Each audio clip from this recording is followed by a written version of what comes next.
ito na naman si Lovely Rivera na makakasama niyo sa isang episode muli ng Batas ng Pagbabago. Nandito po kami ngayon sa Kamuning Bakery para po dun sa mga hindi nakakakilala o nakakaalam. Ang Kamuning Bakery po ay isa ng landmark dito sa Quezon City. At mamaya po, excited ako ipakilala sa inyo ang nagmamay-ari ng Kamuning Bakery sa ngayon na si Mr. Wilson Flores na siyang magiging co-host ko for the day. So since it's everything Tsinoy, pag-uusapan na natin tungkol sa tungkol. Ako maraming interesado dyan sa inyo. I'm sure kung ano ba yung auspicious o hindi. Tatalakayin din natin yan. And then, pag-uusapan din natin on a more serious note, yung mga talakayan o usap-usapan about the Philippine-China relations tungkol doon sa West Philippine Seas. At syempre pa, dahil hangang-hanga tayo sa business acumen ng mga Chinese, may kakausapin din tayo ng isang Chinese businessman na doktor. So di po ba? Exciting ang ating episode ngayon, kaya samahan niyo po kami dito lang sa Batas ng Pagbabago.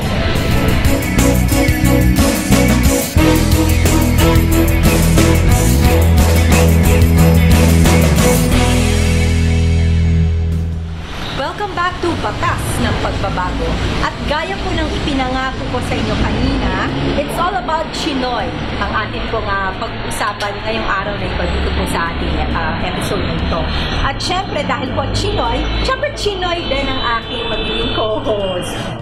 Siya po ang current owner ng Kamuning Bakery. At napaka-historical po ng bakery na ito. Pero hayaan ko na po siyang magkwento sa inyo. So ladies and gentlemen, a multi-awarded writer, college professor, real estate entrepreneur, analyst, Philippine Star columnist, at public speaker. At ngayon po ay talaga naman kilala nga, the man behind Kamuning Bakery. Walang ibang doon po kundi si Mr. Wilson Flores. Thank you, Lovely. Hello. Magkape tayo. Sige po, sige po. Masarap din. Mahilig ka bang magkape? Oo naman po. Especially pag may pandesal. Thank you. Anyway, matanong ko po kayo, no? Kasi nga, landmark na po itong artisanal bakery ninyo. Paano po ito nagsimula? Ano po ba itong history behind this bakery? Alam mo, nakakatuwa. Itong storya ng Kamuning Bakery, parang storya na rin ng Quezon City. Kasi 1939, nung ginawa yung syudad ng Quezon City, ang actually na unang suki nito, yung sikat na may-ari ng mga dyaryo. Tatlong dyaryo pag-aari niya, si Don Alejandro Roses. Tapos, suki siya ng isang bakery sa Maynila. Ang pangalan sa kanya, Los Baños Bakery. Sa Cignal, Manila. Cignal? Oo, before the war. Yung may-ari, kasi yung mag-asawa, taga Los Baños, Laguna. Okay. Tapos kumuha sila ng napakagandang bakery na traditional Filipino style breads. Tapos sabi niya sa may-ari, kung gagawa kami ng bagong syudad ni President Quezon sa Quezon City, kailangan may magandang matinong panaderya doon. Pwede bang imbitahin kayo magbukas ng branch doon? Sabi ng dalawang mag-asawa, may edad na daw sila, mahirap maggawa, mahirap magpalakad ng panaderya, kailangan personalized, pwede anak na lang namin. So pumayag naman yung anak. Tapos yung anak pumunta dito lang ni Don Alejandro Roses sa pwesto na to. So ito talaga si itong pwesto. Yes. So nung ginawa itong lugar na to, sabi nung Don Alejandro Roses, itong kanto na to magandang pwesto sa bakery. Siya pumili. Tapos wala daw pambili yung babae, yung bagong kasal na babae at saka asawa niya, walang pambili daw. Di ba utangan niyo sa gobyerno yan ng 15 o 10 o 15 years. Ang nagkwento sa akin ito, yung pangatlong henerasyon na suki, si Joaquin Roses Jr. na apo ni Don Alejandro Roses na anak ni Chino Roses.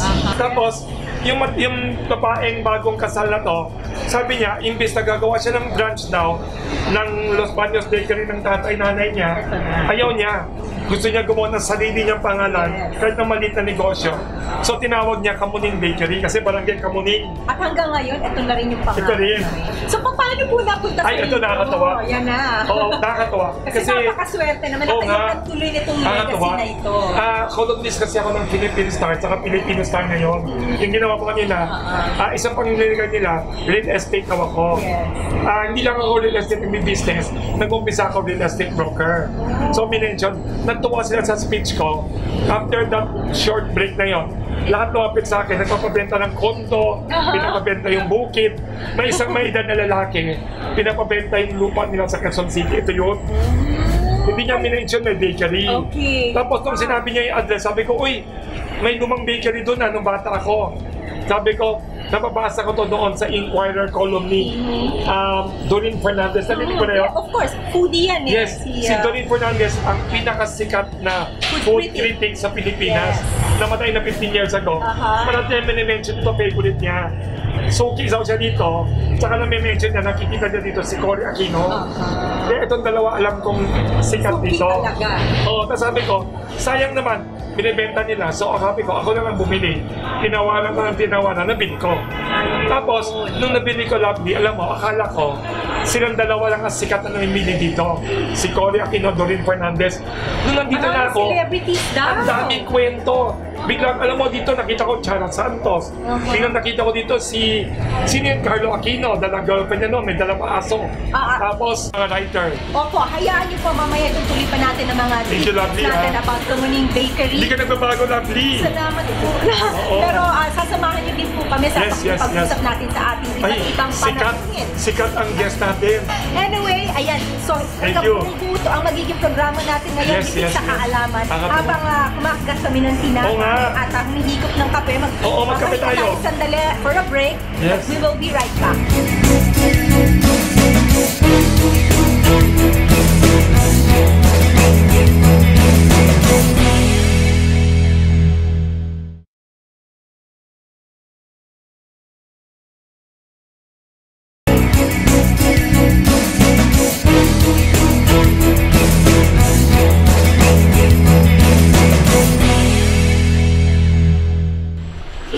And for our first topic, we have as guest, of course, someone who is an authority on the Philippine-Chinese relations. We have the former director of the Association for Philippine-China Understanding, the chairperson of the International Visitors Leadership Program of the U.S. State Department, Philippines, and the executive director of the Institute for Political and Electoral Reforms, none other, Professor Ramon Castillo. Magandang araw po, Professor. Magandang araw din. Magandang araw, Professor. Professor, itong si President Duterte, bigla niyang binago ang takbo ng relasyon natin sa China. Binalik niya noon sa lumang normal relationship. Ano ang analysis niyo? Bakit niya ginawa ito? Pag ganyan kasi ang sitwasyon, ang dating, siyempre, hindi lang magsuba yung mga usapin, kundi baka lumala pa. Kaya ang tanong na tingin ko sinagot ni Presidente Duterte, ano bang tingin natin talaga sa China? Kaaway ba o kaibigan? Madali namang sagutin kasi wala naman tayong inaaway sa panahon ito eh. In fact, ang ating konstitusyon nasasabi na we renounce war since 1945 natin. Pangalawa, sa konstitusyon din natin yung independent foreign policy na trato ng lahat na kaibigan. Basically lang ginawa niya. Ang tawag dyan, normalisasyon ng relasyon. Pero hindi lang sa China yan. Ang hindi masyado napansin ng iba, nag-normalize tayo ng relasyon sa Amerika. Dati kasi yung relasyon natin na tanongin mo kasi yung opinion mo ay labag sa yung tinatawag na special relation. Binigyan mo ng special na trato ang mga Amerikano. Dahil aliado natin. At panahon ng Cold War, nakahanay tayo sa katabi ng Amerika. In fact, meron ang Mutual Defense Treaty. Wala ka actually magawa dating sa national defense. Hindi umasa sa Amerika kasi hindi tayo talaga nag-modernize ng ating armed forces. Kaya nga, isang malaking usapin dito ngayon sa relasyon sa China, sinasabi ng mga critic na hindi aggressive ng sa Duterte, simple lang kayo na, may kakayahan ka ba? Baka pa nyo kung hindi aggressive. Pero iba pang usapin nyo. Ang mahalaga, ang independent foreign policy na yung pinanindigan niya, ang kanyang pagtrato sa lahat, without exception, pati North Korea po, pati Russia, pati yung ASEAN countries, pati Cuba, narinig ko. Equal. Pero sir, marami naman din ang nagsasabi sa kapitid. Babalansin na yes. na ito nga, sa kanyang pag-normalize na natin sa kanyang trato with China in particular, parang ayun na nga, nakita natin physically, nagdagsaan po ang mga Chinese dito at katulad po nung nangyari sa ating West Philippine Sea, parang naging malambot po ang stand ni Presidente po tungkol dito. Ano naman po ang inyong makukomento? Para bang naging naman tayo masyadong lenient? Walang pinanggalingan ng kanyang mga views ay expected galing sa mga kritiko niya. Hindi lamang dito sa Pilipinas, maging sa labas ng bansa. Pero kasi po physically, we see the influx of Chinese people, Chinese people in general. Totoo yun, kasi unang-una, bumalik yung turismo. Number 2 na ngayon, ang impact ang mga Chinese, ang mga turista. Hindi pa number 1. Tataka nga ito, bakit hindi galit? Sino bang number 1? South Korea. 1.8 so, million kaya nga, year. Chinese and Koreans, At in fact, kaya sila issue dati. Alala mo yung bagyo, muntik na nagban ng South Korea. Dito sa Quezon City mismo, dami nilang pero hindi po ba parang, like yung nangyari po din sa West Philippines, na ganun po ang naging reaksyon ng ating gobyerno. Na parang, ika nga sinasabing na kulang sa penalties or sa yung mga kaukulang pag-react ng isang normal na gobyerno na parang dahil meron ng parang Pinoy trespassing sa ating lugar. Ano po ang masasabi? Walang isang malaki kasi nagbago mula sa dating administrasyon dito sa North yung nag-normalize. Ang desisyon ng Presidente kaysa awayin mo, kausapin mo. Pinakausap ba may ongoing tayo na bilateral negotiation. Bilang kaibigan. Nakaamban yata yung pang-5 na sesyon. Wow. At yung ambasador natin po, si Tito Santa Romana, siya yung lead negotiator. Ang topic ng negosasyon ay South China Sea in general. Hindi lang sabihin ng sovereignty question kung sino may-ari sa hindi. Lahat ang sabihin din sa China-Philippine relations, inilagay sa ang liberal.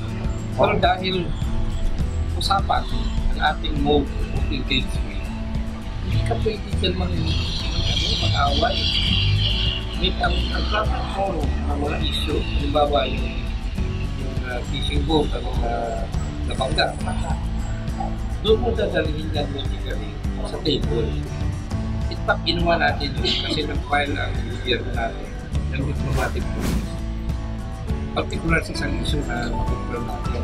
Binangga o maklas, hindi man nagtitingnan at nagkaroon natin kung say, walang reserve natin. Mali yun. Pero, kung dyan, ang ginawa ng gobyerno, hindi maging sa tito. Ang protocol kasi dyan, protesta ko na para makita yung formal na posisyon na ayaw nila natin. Kaya ngayon pag-usapan. Anyway, maraming salamat Sir Mong Simple at natin kayo para ituloy pa itong napakagandang discussion. Kasi I'm sure maraming mga manonood, mga Filipino-Chinese natin mga kaibigan. In the whole Philippines. Oo, na-interesado rin sa Kailangan matuto. Alright? So with that, mapabalik po muli ang batas ng pagbabago. Huwag po kayo nga.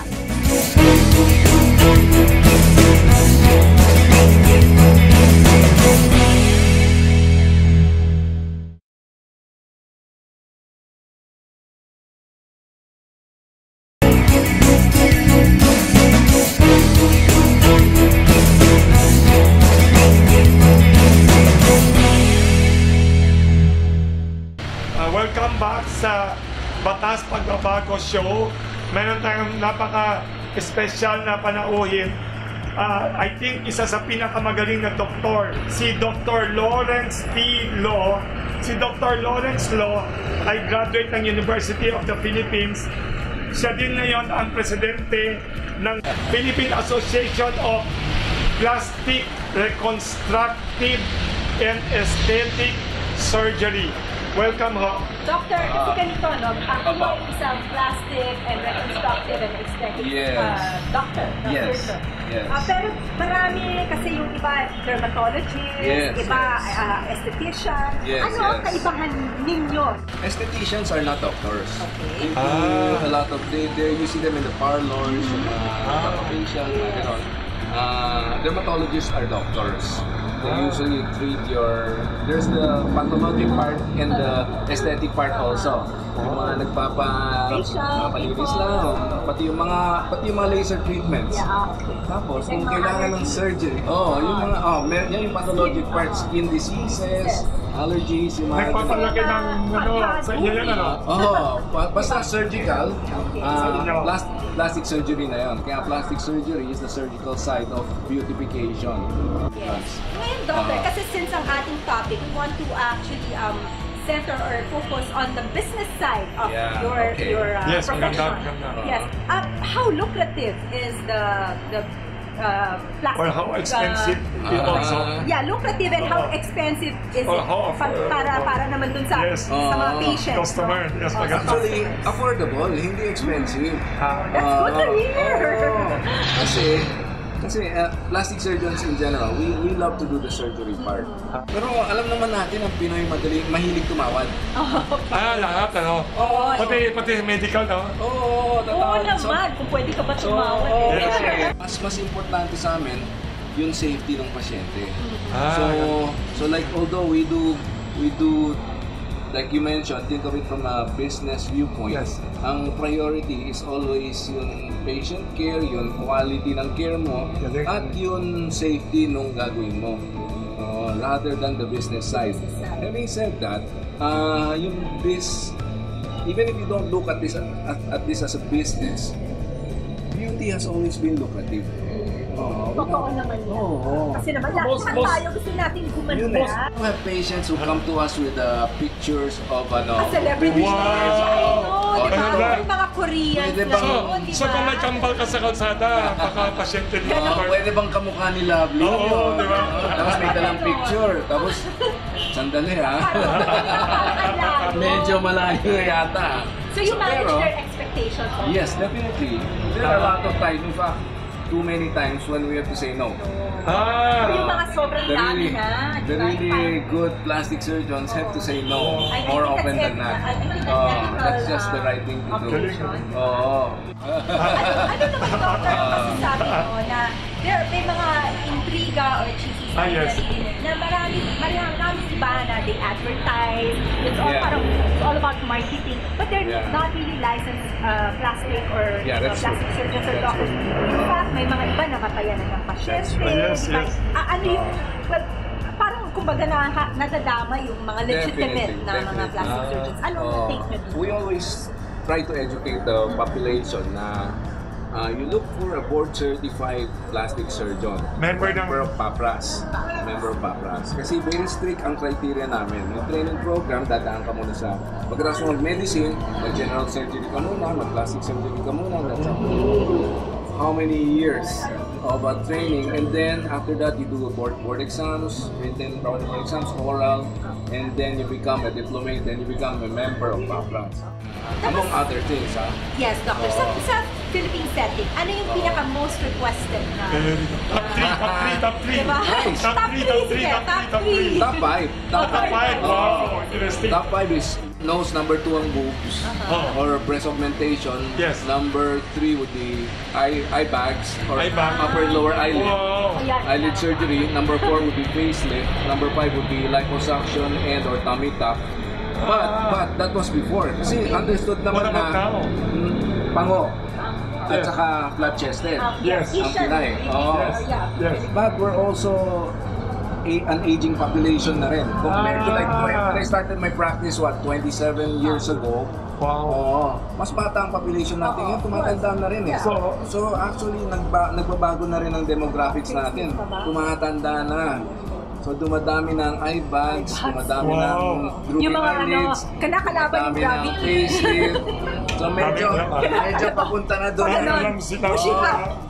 I noticed during the past few years, or at least the last decade, mas marami na yung ganon, aging face as compared to nose and boobs. Doctor, ayun na nga, since nga yung business side ang gusto natin din talakayin. Yeah. Ano sa tingin mo na being a Filipino-Chinese doctor in the Philippines, ano sa tingin nyo yung mga kinaugalian or ugali ng mga Chinese people or in general, no?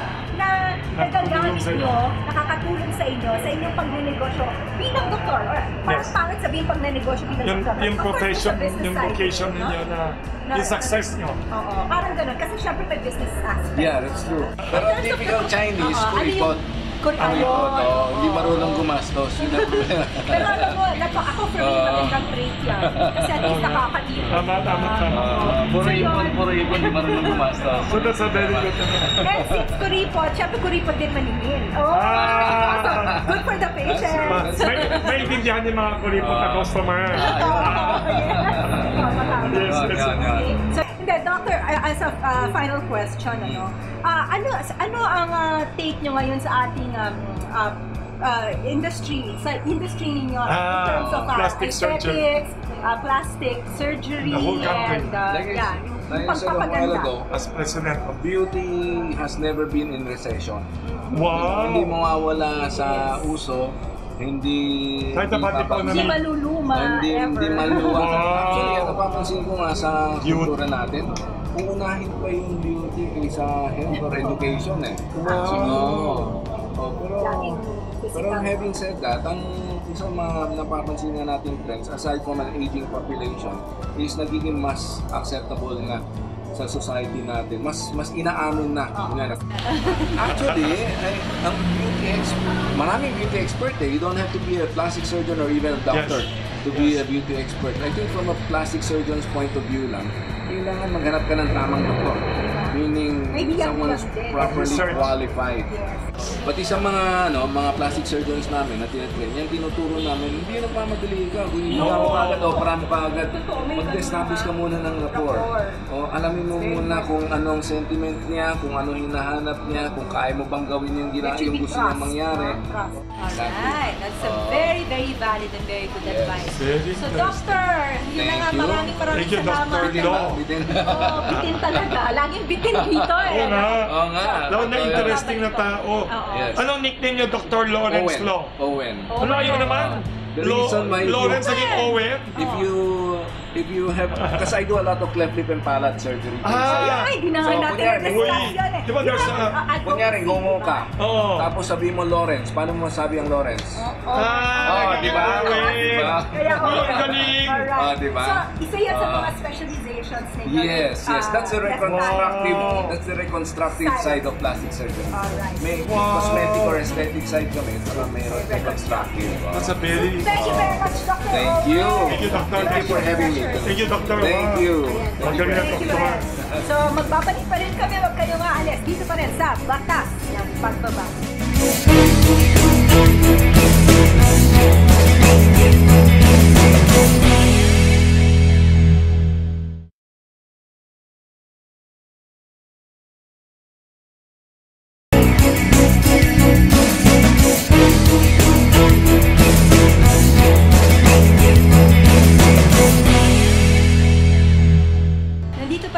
Sa Batas ng Pagbabago at excited ako dito sa ating susunod na pag-uusapan.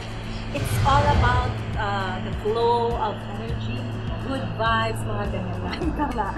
Walang iba makakapanayam natin ngayon kundi ang eksperto sa Feng Shui at siya po ay isa sa kinikilala dito sa Asia. Walang iba kundi si Master Hans. Yes, magandang araw po sa inyo. Salamat po for having me here. Isahan na natin kasi very exciting ito. Yes. Yung almost end of the year na tayo, ano ang naging tingin nyo sa nakalipas na ilang buwan at ano ba ang projection ninyo in terms of Feng Shui dito sa mga last month kasi is the month of August. Alam niyo naman, sa August tawag natin ang August month. August month, pinaniniwala ang August month. Ito po is sa business side, ito po is ikapitong buwan sa Chinese lunar calendar. Every year, iba't ibang day siya nag-start. Every year, iba't ibang month siya nag-start. Pinaniniwala sa business, during ghost month, although natapos ng ghost month, hindi daw maganda mag-start ng bagong negosyo. Pero pag may negosyo ka na pumasok bago mag-ghost month, ituloy mo lang. Pero pag nag-start, mag-start ka na ngayon, September na, pwede na. Okay, in terms of ano naman, sa bahay, isahan natin sa bahay. Maganda yan. Diba? Kasi, syempre, yung harmony ng, ng furniture, pamilya. pintuan. Ano yung mga do's and don'ts natin sa bahay at saka sa workplace? Let's start with bahay. Kasi Bahay is very important dyan is the door. Kasi where the pintuan, door kasi is the mouth or the bunga daw siya ng chi is the energy coming in sa bahay mo and exiting out of the bahay. Make sure that the door nyo, mapabahay man yan o mapa-business man yan, dapat sturdy. So dapat yung pintuan mo na sira na dapat gagawin mo talaga yung bahay na papalitan. Yung pintuan niya dapat nire-repaint, yung mga hinges na medyo nakikrik tulog na ayusin. Dapat matibay dahil the door is the mouth energy. Siyempre during gabi naman, mapatindahan yan o mapabahay yan, dapat bukas ang ilaw dyan.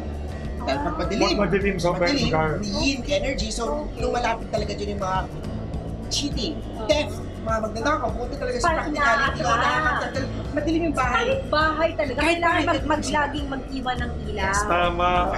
That's very common sensical din, very good. Pagpunta doon, tignan natin ang nasa tindahan mo or kung business side tayo ngayon, sa bahay, sa tindahan natin, kailangan dapat yung ating cashier box, kung saan nakaharap yung ating cashier, kung pumapasok ang pera, maganda may mirror, reflecting the cashier. So lalagyan mo. Mirror, nag-reflect. Para dumadami. Oo, kasi the mirror din ito, effect. Para sa dining table, sa kumakain yung family. Sa bahay, dining table is also kailangan may double effect ng mirror. Because this mirror na to, nag-reflect ng dining table. Dining table is the black element. Ano kasi yung double effect? Double effect, kasi mas dumadami. Pag titignan mo yung salamin mo doon, dumadami, maraming pagkain, maraming tao, maraming upuan, maraming lamesa. When you say mirror, it's yung salamin na nakikita yung glass. No. Mirror is salamin na nakikita ng glass. Glass is different. Mirror talaga. Mirror. Clarify. Mirror siya. Ang ganda pa advice ninyo Yes. Para lilinis mong Pilipinas. Oo, lahat. Kakapiling presidente para sa Boracay. Also, food pa doon sa cashier natin, kailangan pwede tayo maglagay ng manikat. Yung pusang kumakain. Yung mga gano'n.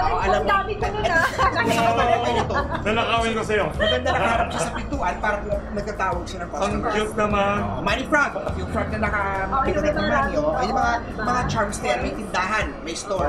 Si Master Hans, may pag-usapan sa yung tindahan ni Master Hans. Or online, may kita nyo yung mga ano dyan. The Year of the Pig ngayon, magandang mag-display also sa ating tindahan ng prosperity pig. Any pig na lucky charm, display sa pintuan, this signifies 2019 yung rest of the year nyo from September, October, November, December will be a great year pa o marami ka pa rin accomplishment o marami pa rin benta. So, sa bahay pwede dito? Sa bahay maganda. Sa bahay, lalagay naman yun sa living room. Ang mga lucky charms, hindi maganda, hindi pwedeng ilagay sa loob ng kwarto. Except the lucky charm for fertility or for love. Paano pa ayaw mo? Ayaw mo, ilagay na. Wala yung pagkain. Next year is the year of the rat. Rat is nice, better ang rat sa rooster kumpara sa year of the pig sa rooster. So better for better year. Congrats. Kayo, anong year ba kayo? Horse. Abangan nyo next year ang 2020 book ng Master Best-selling book. Kailan lalabas? Ito, nasasulat ko na, so isasubmit ko na sa ABS-7 Publishing na book para i-publish sa nila. Anong target? Bago mag-December, nasa market. Okay, so yun po yung sa living room, yun yung basically ang maganda. Tapos dining room, tapos tayo. Bedroom. Yun, so bedroom is where the love or the family or the health of the family. Okay, very important ang bedroom is yin energy, that yang energy.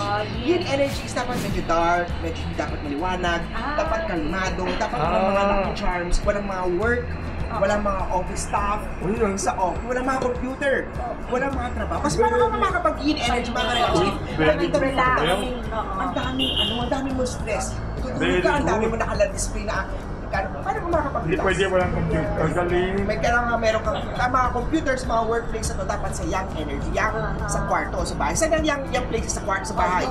Like sa dining room, living room, entertainment room. Yan yung mga tawag natin yang energy. The yin energy naman is the bedroom.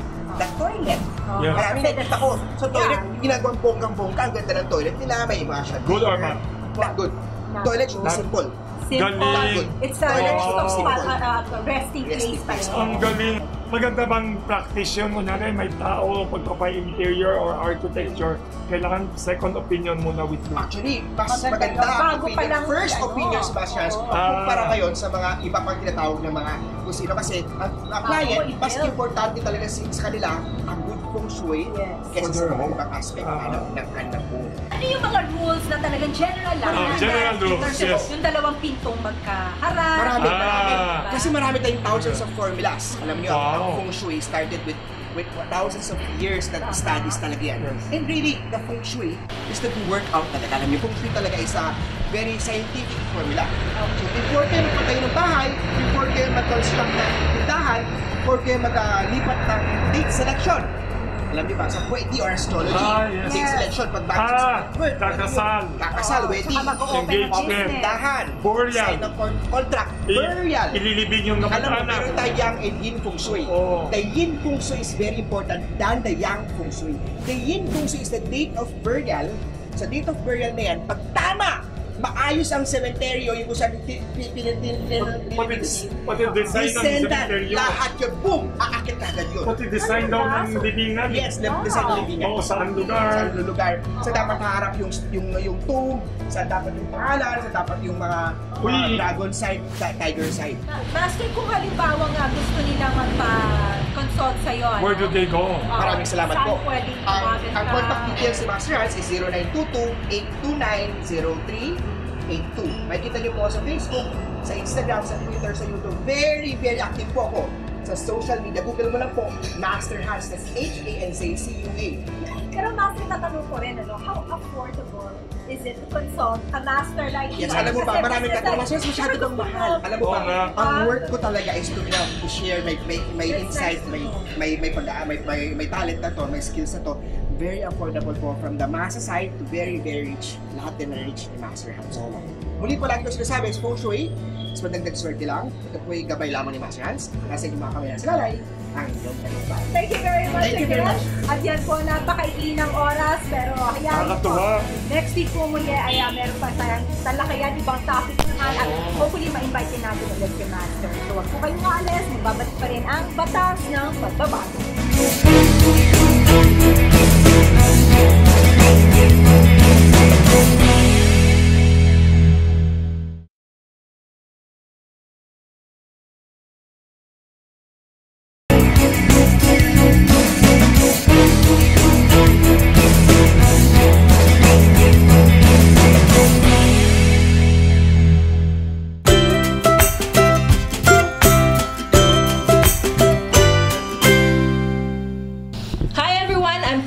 And this is #Malasakit segment. Dito sa segment na to, aalamin natin ang mga corporate social responsibility. At today, ang featured company natin ay ang Watsons.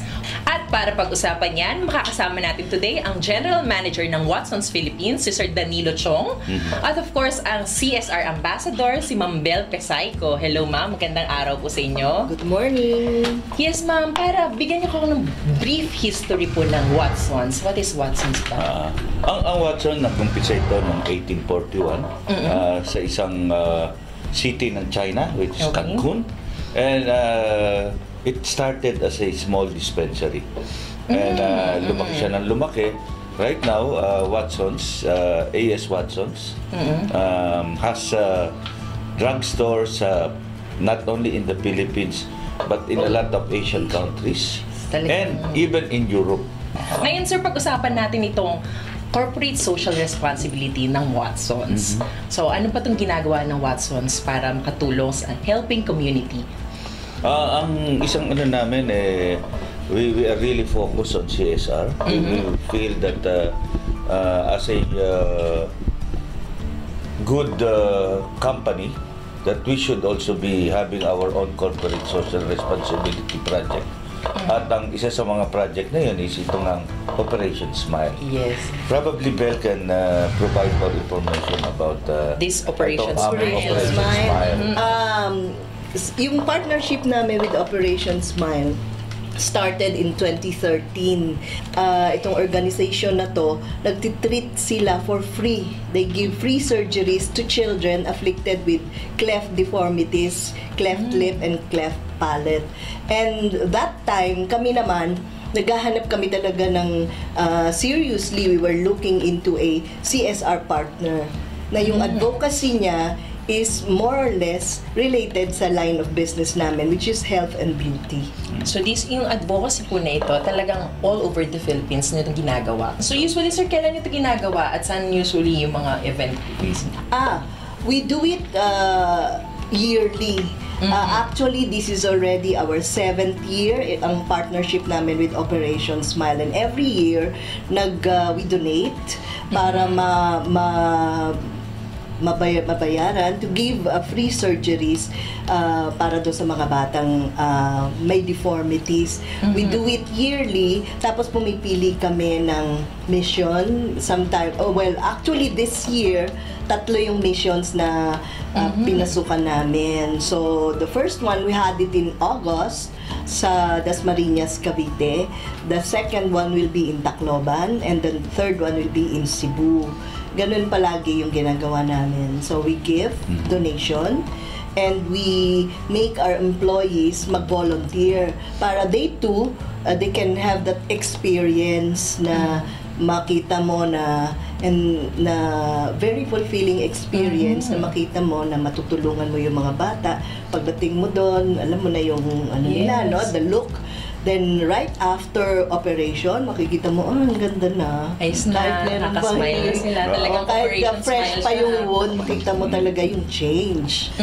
If it's a local mission, ang napapagamot lang at one mission is only mga 50.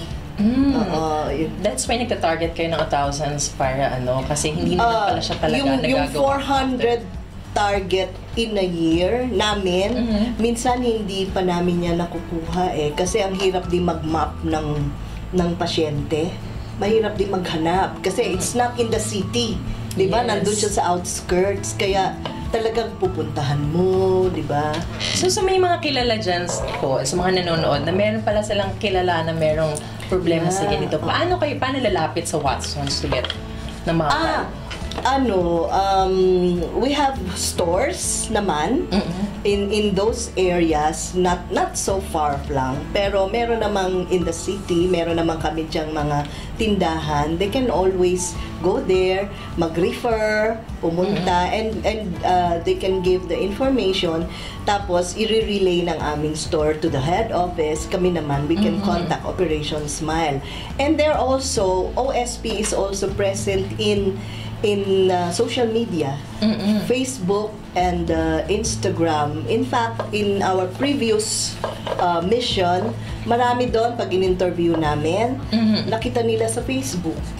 So they're there. Alam nila yung date ng surgery, so they just come.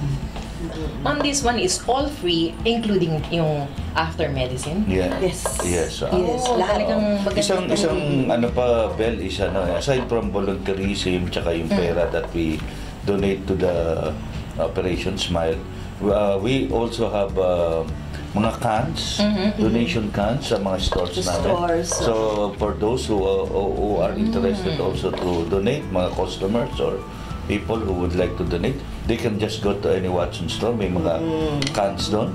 Kami dito, meron rin kami dito. At meron rin kaming mga partners na mga companies. Like for example, J&J, nagpa-partner sa amin. PNG. So they partner because may rin sila, advocacy rin nilang Operation Smile, being together with Operation. What age pala, ma'am, ang or any? Hindi. Merong may certain age? Oo, merong kasi, kung halimbawa, cleft lip, at least 6 months. Okay? 6 months. 6 months. Ngayon, kung palate, yun sa loob, at least 1 year. Okay. Now, minsan meron pumupunta doon mga young adults na usually palate. Pagka gano'n na yung age, hindi na siya pwedeng i-surgery kasi masyado magiging bloody. So what they do, alam mo yung tinatapalan para and they call it obturator. Nilalagyan na lang nun para mag-improve din yung speech. Kasi pag kumakain sila, pag butas yung ngala-ngala, lumalabas din yan dito eh. So it's not healthy, no? So yun, they put obturators. Oh, ma'am, part pa din to ng inyong CSR. Yeah, it's part of the Kahit na old age na sila. Oo, itong last namin, sobra na siyang 60s. Oh, hindi naman kahit talagang it's meant for children. Pag nandun na, hindi naman siya i-dinadown ng OSP. Lahat tinatanggap hanggat pwede. Oo. Anyway, ma'am, bukod po sa mga cans and na hinuhulugan sa Watson store, ano pa po ba yung pwedeng maitulong ng mga mamamayan to help the Operation Smile? We also have products, yung Watson's products being sold in our stores na pag binili nila, a portion goes to Operation Smile. Paano nila malalaman, ma'am, yung product na yun? Meron naman mga collaterals in the store na sinasabing, if you buy this, you donate something. Meron mga ganon. Makikita nila yon in all the stores of Watson's. Okay, ma'am, tanong ko lang po, how long na po ba itong partnership ninyo and yung target ninyo to have this Operation Smile na mga matulungan? Actually, this is our 7th year of our partnership, and so far, we have already helped 1,600 children and young adults. And this will go on and on. Hanggat nandito si Watson's, tuloy-tuloy pa rin. Ang pagkakaroon ng magandang smile sa mga taong may because kami, we feel na it's not only making them beautiful. Kasi ang more than that, yung life transformation, yun yung mas importante. Kasi itong children na to, if you see them na meron silang diferensya, talagang ayaw nilang tumingin sa'yo. Yes, nakatungo lang sila, sabihin mo, picture, parang hiyang-hiya sila. But right after the operation, pag pinicture mo sila, ngingiti na sila. Kaya yun yung, alam mo, yung pagod mo. Oo, yung pagod mo nawawala eh. Simple smile. Talaga, ma'am, alam yung ginagawa niya, talagang life-changing. Yeah, it is. Kaya, inspirado kami. Okay, thank you so much, ma'am. Maraming. Alam niyo po, feel good talaga itong segment na ito, itong malasakit segment. Kasi maraming tao talaga yung nagbabago yung life. Maraming tao din na natutulungan ng mga kumpanya regarding sa corporate social responsibility. Anyway, thank you so much, Ma'am Bel Pesayco, ang ambassador ng CSR ng Watson's, and of course, ang General Manager Danilo Chong.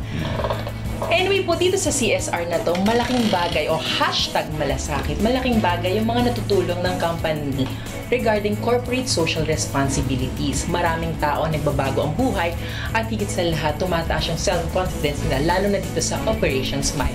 Anyway po, magbabalik pa po ang Batas ng Pagbabago. Ito ang Watson's Philippines At ang Operation Smile para sa Batas ng Pagbabago.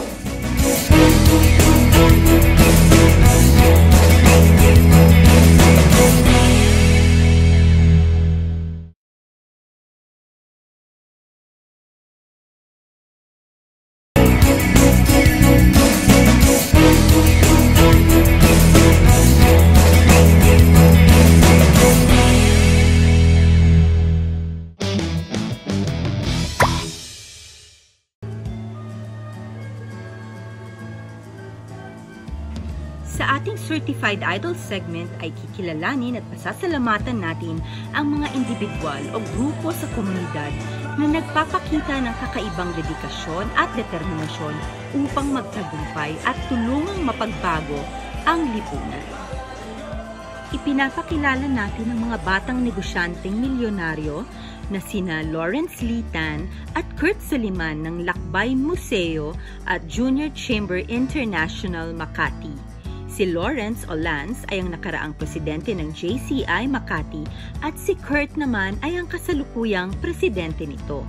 Si Lawrence Litan ay isang Taiwanese-Filipino businessman na nagtapos ng BS Tourism noong 2005. Bagamat mula sa mayamang pamilya, ay pinili niyang maging scholar sa CEU at nagtrabaho pa siyang part-time student assistant. We have a well-established family. We have businesses. But during that time, my parents mentioned to me na you need to build your own career. Dumaan at naranasan din niya ang mga panahon na wala siyang makain nung nag-aaral pa siya. Ngunit, Mas pinili niyang subukin ang kanyang sarili sa halip na sumandal sa yaman ng pamilya. So, during that time, sabi ko nga na I don't want to ask money coming from my family. So, I applied for scholarship, okay? That scholarship, the scholarship of the university, the Central Scholar University, it's not only for the poor people, but to those people na who's willing to gain more knowledge at the same time to train in terms of leadership. So, that's why that they granted me. So, during the time of the college days, I'm happy to receive one of the scholarship going to United States. And then I applied for scholarship, and then I worked there as a food attendant, and then nag-transpired, lumaki, naging F&B manager ako. And then I come back here in the Philippines. When I started working here in the Philippines, I opened several hotels. Nang siya ay magtapos, nagpakita siya ng galing sa hospitality industry, and he rose from the ranks, ika nga. He is now the president of the LKY Group of Companies, a multi-billion conglomerate na nasa mga negosyo ng hotels, resorts, town centers, transport terminals, department store, and McDonald's franchises. And then after that business, I create my own company na, which is the Millennial Concept. So, we own the Dessert Museum, Inflatable Island, and Lakbay Museo. Maraming naging konsepto sila sa negosyo na tinatawag na Instagram-worthy.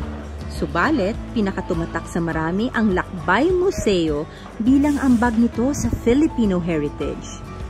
Ang Lakbay Museo ay isa lamang sa mga plataporma ni Lance at Kurt at KCI Makati para magnegosyo at higit sa lahat, tumulong sa nakararami. So, Lakbay Museo is the first interactive Filipino museum here in the Philippines. So, during the time that we have visitors, last November, I have a group of friends coming from US na pumunta sila dito sa Philippines.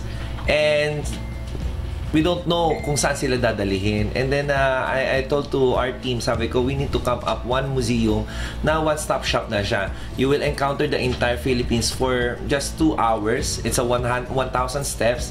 And then you will discover the entire Philippines. Lakbay Museo is a carefully curated museum na hindi lamang nagbibigay ng mga pagkakataong makita ang iba't ibang klase ng larawan ng mga enthusiast o mahihilig dito, ngunit nagbibigay din ito ng pananaw tungkol sa kasaysayan at kultura sa pamamagitan ng mga exhibits na nagpapakita ng napakayamang tradisyon natin bilang mga Pilipino. Si Kurt Suliman naman ay mula din sa mayamang angkan. At siya ang nasa likod ng kanilang printing press business na Kurt Print Technologies.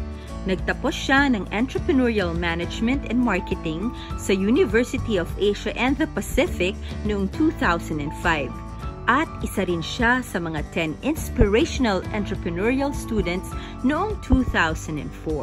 So, meron kami project na Think Green. In fact, meron kami exhibit sa baba, which later pwede natin pakita. Yes.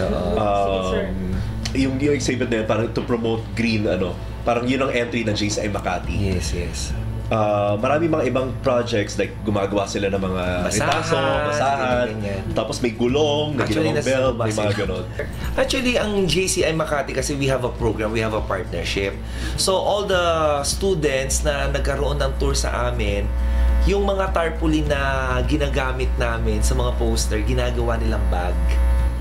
Yung bag, itine-turn over sa amin. Yes. Ibinibigay namin sa mga bata na yun ang lalagyan nila ng mga freebies, mga notebook. It's like a mini pouch. So, we're paying them. So, it means it's a mutual understanding talaga na kung may mga tour at may mga field trips, may kita rin ang JCI Makati. Yes. Nagkakaroon din kami ng way to bring back to sa mga beneficiaries namin. Yes. Kasi marami kaming beneficiaries. We have actually 3 beneficiaries. Yung silungan ng Pag-asa, that's the Shelter of Hope, yung mga cancer students, tahanan ni Santa Luisa. Ito yung mga kids na abuse sa Antipolo. Palagi namin sila pinupuntahan. So yun yung mga beneficiaries namin. Siya si Mango House sa Silang Cavite. Dagdag pa dyan ang maraming marginalized sectors na natulungan nila sa Lakbay Museo at JCI upang umangat sa buhay. Okay, so JCI Philippines, JCI Makati, we're actually 55 years now here in the Philippines. We're part of the JCI Philippines, one of the 200 chapters all over the world. Then in JCI Makati, in particular, we're actually a leadership organization composed of young entrepreneurs, young businessmen, young professionals. Kasi JCI Makati is composed of members within 18 to 40 years of age. Our goal is to create positive change, provide opportunities to young people so that we can create positive change within the community. First of all, I invite my friends.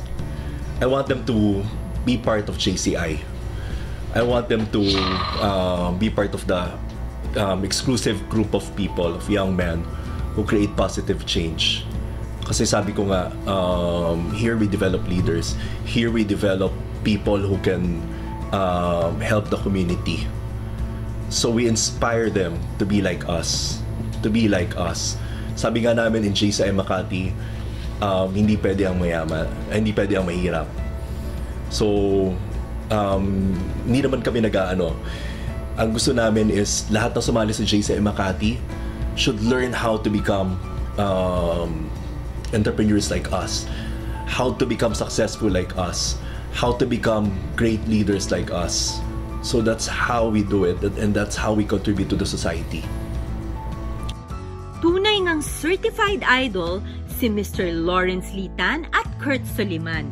Katuwang ang organisasyon nilang JCI Makati dahil ginawa nila ito hindi lamang upang kumita, ngunit higit sa lahat, ginawa nila ito upang maging masterpiece or showcase at maging selebrasyon natin para sa ating identity bilang Pilipino na dapat ipinagmamalaki at ipinapasa sa susunod pa na henerasyon. I tried my best to put up this kind of business, especially Lakbay Museo, because I want to teach the Filipino to love their own country. Kaya naman Mr. Lawrence Litan at Kurt Soliman, tunay kayong certified idol!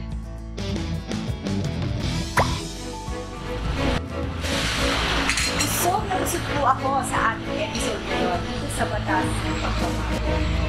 Hindi lamang dahil sa napakasarap na palisa, kailangan sa community. Hindi dahil ang dami ang natutunan dito sa ating mga kapatid ng Filipino Chinese or Cignal. Kaya sana po kayo din. At muli po si David Rivero na nag-aanyaya. Sana po ay kaugalian niyo sa mga kami dito sa episode natin sa Batas ng Pagbabago.